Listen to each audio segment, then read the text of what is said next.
Bonsoir à toutes et à tous. Nous sommes le jeudi 2 juin 2016 et voici l'actualité du jour. Au sommaire, alors que les grèves à la SNCF se poursuivent, le principal syndicat des contrôleurs aériens a annoncé le lever du préavis de grève. SOS, la France a besoin de docteurs. Nous reviendrons sur une nouvelle étude qui démontre les déserts médicaux dont souffre notre pays. Manuel Valls plonge dans les sondages. Le Premier ministre essuie un nouveau revers. Nous finirons cette vidéo avec le fait divers du jour, des indices, pompiers, animal, arbre.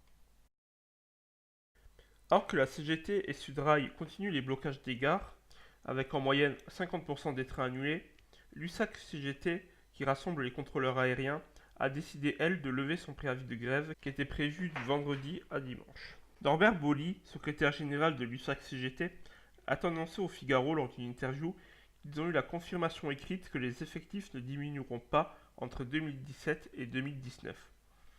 C'est suite à une réunion avec Alain Vidali, secrétaire d'État au transport, que la décision a été prise. Voilà de quoi rassurer les voyageurs en cette veille de week-end.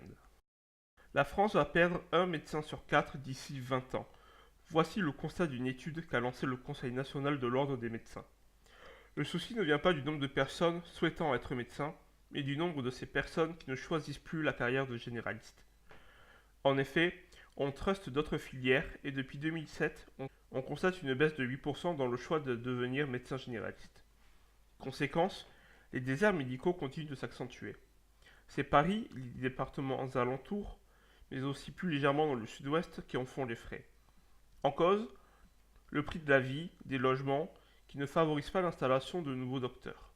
En moyenne dans ces départements, on compte entre 0 et 1 médecin, voire même moins, pour 1000 personnes.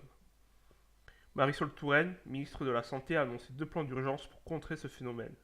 Si rien n'est fait d'ici 2025, la France aura perdu un quart de ses médecins généralistes. Manuel Valls plonge dans les sondages. Le Premier ministre est à 18% de cote de popularité en juin 2016. Il est certain que la loi travail passée à l'Assemblée nationale grâce au 49.3 y soit pour quelque chose. De plus, les dernières déclarations de Valls au sujet de la CGT, des bloqueurs et des manifestants à la loi El Khomri ont fini de mettre le Premier ministre au plus bas. En 2 ans, Valls a vu passer sa cote de 48% à 18% aujourd'hui, soit une baisse de 30%. François Hollande n'est pas mieux loti, car notre président de la République a eu une cote de popularité de 13%. Si Valls avait vu sa cote en janvier 2015 remonter après les attentats de Charlie Hebdo, cette fois, plus rien ne semble pouvoir aider le Premier ministre à revenir dans le cœur des Français, conséquence à de trop nombreuses fractures sociétales. Le fait du jour nous vient de Paris. Les pompiers de Saint-Ouen ont reçu ce matin un appel d'un passant. Ce dernier a vu quelque chose de bloqué dans un arbre. Mais alors, qu'était-ce?